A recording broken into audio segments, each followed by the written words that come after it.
आणि तो पोस्ट करायचा. हे मी म्हणत नाहीये, एका वर्तमानपत्राची बातमी माझ्याकडे आली आहे. त्याचबरोबर रेल्वे स्टेशन, शाळा, कॉलेज सगळीकडे किंवा त्यांचा जो रथ आहे कुठला तरी तो केंद्र सरकारचा, ज्याला मोदी रथ का मोदी सरकारचा रथ का असं काहीतरी म्हणतात, त्याच्यावर पण मोदी साहेबांचा एक फोटो आहे ज्याच्याबरोबर सगळ्यांनी सेल्फी काढावा असा मोदी साहेबांचा आग्रह आहे. आणि मोदी साहेबांनी तुमच्याच एका चॅनलवर मी ऐकलं होतं की मोदी साहेबांनी असं स्मृती इराणींना सांगितलं होतं की तुम्ही 1 कोटी का 10 लाख असं काहीतरी सांगितलं होतं बाई, की महिलांबरोबर तुम्ही सेल्फी काढा. आणि प्रत्येक शाळा, म्हणजे मी ऑब्जेक्शन घेतलं होतं की प्रत्येक शाळा कॉलेजमध्ये मुलांना सेल्फी काढावं. आणि हा ऑर्डर GR काढला होता का नाही आणि याचं उत्तर मला पार्लमेंटमध्ये मिळालं होतं. त्याच्यामुळे या देशाचे प्रधानमंत्रीच आम्हाला सांगतायत की सेल्फी काढा. आणि मला असं वाटतं की प्रधानमंत्री या देशाचे प्रधानमंत्री आहेत, त्यांना थोडा वेळ बाजूला ठेवूया. पण एखाद्या व्यक्तीला एखादा सेल्फी काढून त्याच्या चेहऱ्यावरचा जो आनंद असतो ना, तो बघण्यात खूप मजा असते हो. लेने में ज़्यादा मजा नहीं है, सबको खुशी देने में ज़्यादा मजा है. भाषेत आपण मागणी केली का कोर्टामध्ये की निवडणूक होईपर्यंत निवडणूक आयोगाने दिलेलं नाव निवडणुकीपर्यंत राहावं? हो, अर्थातच ना, आम्हाला लागणारच ना. कारण का ही टाइमलाईन जी दिली होती ती राज्यसभेच्या इलेक्शनपर्यंतच होती. तर आम्ही लोकसभा लढणार कशी मग? म्हणूनच ही लढाई तर त्याचीच आहे ना. That is the main reason. भाजपचं दिल्लीत अधिवेशन पार पडलं 2 दिवस. माहिती नाही तुम्ही अमित शहाचं भाषण ऐकलं असावं. नाही, तुमच्याकडे ब्रेकिंग न्यूज होती, बघितली होती. थँक्यू. त्यात एक मुद्दा असा होता की सोनिया गांधींना राहुल ना पंतप्रधान करायचं होतं आणि शरद पवार साहेबांना तुम्हाला मुख्यमंत्री करायचं होतं, म्हणून महाराष्ट्रात हा खटाटो. एक तुम्हाला सांगते, मला एका गोष्टीचा आनंद वाटला की त्या सगळ्या अधिवेशनात राष्ट्रवादी काँग्रेस पक्ष आणि भ्रष्टाचार हा विषय संपला. कुणाच्याही भाषणामध्ये राष्ट्रवादी काँग्रेस पक्ष, त्याचा भ्रष्टाचार, ह्याचा भ्रष्टाचाराचा ब पण आला नाही. त्याच्यामुळे ती खूप छान आनंदाची गोष्ट झाली. राहिला मुद्दा माझा. आता त्यांना कोणी काय जाऊन ब्रीफ करतं हे मला माहिती नाही, पण म्हणजे मला सिविक समजतं. अमित शहाजी खूप मोठ्या देशाचे नेते आहेत, मी खूप लहान आहे त्यांच्या मानाने, त्याच्यामुळे त्यांच्याबद्दल किंवा त्यांच्या भाषणाबद्दल मी बोलणं अयोग्य आहे. कारण का अमित भाई माझ्यापेक्षा कर्तृत्वाने आणि वयाने दोन्ही मोठे, त्याच्यामुळे त्यांचा कुठलाही म्हणजे ते बोलतायत त्याला काही मी उत्तर देते असं नाही. पण अतिशय प्रांजळपणे मी सांगू इच्छिते की मी राष्ट्रवादी काँग्रेस आणि महाआघाडी आणि इंडियाकडे बारामती लोकसभेसाठी तिकीट मागते. आणि लोकसभा निवडून आल्यानंतर माणूस पार्लमेंटमध्ये जातं. त्याच्यामुळे त्याच्यावर फार काही चर्चा व्हावी किंवा घराणेशाही वगैरे वगैरे. आणि मला असं वाटतं घराणेशाही किंवा ह्याच्यावर आता माझ्या विरोधात कोणीच काही बोलू शकत नाही. कारण का आता सगळ्याच पक्षांमध्ये घराणेशाही झालेली आहे. भारतीय जनता पक्षात सगळ्यात जास्त घराणेशाही.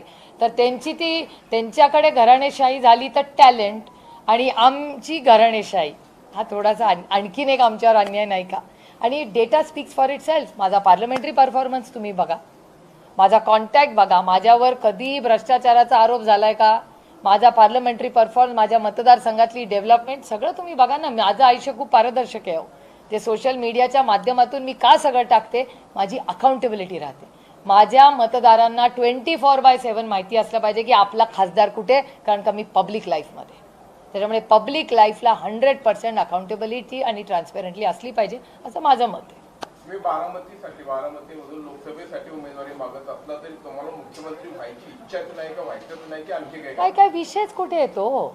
मुख्यमंत्र्याचा विषयच कुठे होता? आता त्यांची अमितभाईंची काही इच्छा असेल किंवा त्यांच्या मनात काय असेल ते मी काय कंट्रोल करू शकते? मी माझं तुम्हाला सांगू शकते, मी आजपर्यंत राष्ट्रवादी काँग्रेस पक्षाकडे हे चौथ्यांदा आहे, 3 वेळा फक्त बारामती लोकसभा मतदारसंघाचंच तिकीट मागितलेलं आहे. हे सगळ्या उभ्या महाराष्ट्राने गेले 18 वर्ष, म्हणजे आधी 3 वर्ष मी ह्याच्यात होते, राज्यसभेत होते, नंतर मी लोकसभा लढले आणि तिसऱ्यांदा आता चौथ्यांदा मी तिकीट मागते. मतदारसंघासाठी तुम्ही केलेल्या कामांचा माहिती देणारा रथ बारामतीमधून फिरताना आम्ही परवा गेले एक महिना 12 मी सुरू केला तो 12 जानेवारीला. आणि आणखी एक रथ आता काल 4 दिवसांपूर्वी 2 दिवसांपूर्वी माझा 12 जानेवारीला सुरू झाला. त्यामुळे तुम्ही आघाडीवर असं जावाय. आघाडी असं नाही, काही बातम्यांमध्ये असं तुमच्या चॅनल्सवर आलं की माझा नंतर सुरू झाला, which is not factual. Let data speak for itself. माझा रथवीत नाही हो, ती एक गाडी आहे ज्याच्या माध्यमातून बारामती लोकसभा मतदारसंघातली केलेली कामं, माझा पार्लमेंटरी परफॉर्मन्स, मी मांडलेले मुद्दे, ह्याची एक छोटीशी फिल्म आहे. ती लोकांपर्यंत पोचावी म्हणून ती गाडी फिरते. मी काय रथबीत काय म्हणत नाही हो, पण त्याच्यामुळे ती गाडी 12 जानेवारीपासून 9 तालुक्यांमध्ये फिरते.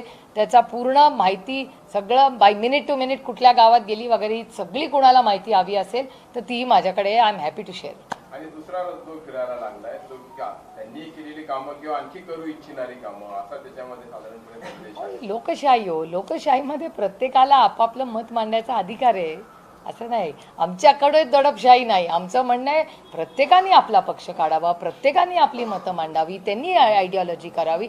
अरे विरोधक पण असला तर तो दिलदार असला पाहिजे, तभी तर मजा. आम्ही पार्लमेंटमध्ये जाऊन आमचा युक्तिवाद, जेव्हा एकामेकाच्या विरोधात आम्ही बोलतो तेव्हा आमचे काही वैयक्तिक अंतर नसतात. आम्ही एक 25-30 असे खासदार आहोत जे सकाळी 11 वाजल्यापासून रात्री ज्या मिनिटाला पार्लमेंट संपतं ना तोपर्यंत आम्ही तिथेच हजर असतो. आमच्या सगळ्या म्हणजे त्या आता संसद रत्न जेव्हा आमचा कार्यक्रम झाला त्याच्यात मी आणि जयंत सिन्हा तेच हसत होतो. किंवा केरळाचे आमचे प्रेमचंद्रनजी आहेत किंवा ओडिसाचे भैतरी मेहताबजी आहेत. आम्ही 19-20 सगळे एकामेकाच्या नंतर बसलो. त्यामुळे आम्हाला सगळ्यांनाच कुठल्या ना कुठल्या पद्धतीने आमचं कौतुक केलं. आम्ही हसत होतो की जयंत सिन्हा माझ्यावर हल्ला चढवतात, मग मी चढवते इकडून, मग प्रेमचंद्रनजी माझा रेफरन्स घेतात, नाही तर मेहताबजींचं नाव मी भाषणात घेते. दिस इज पार्लमेंटरी डेमोक्रेसी. पार्लमेंटमध्ये चर्चा तर झालीच पाहिजे एकामेकाच्या मुद्द्यांवर.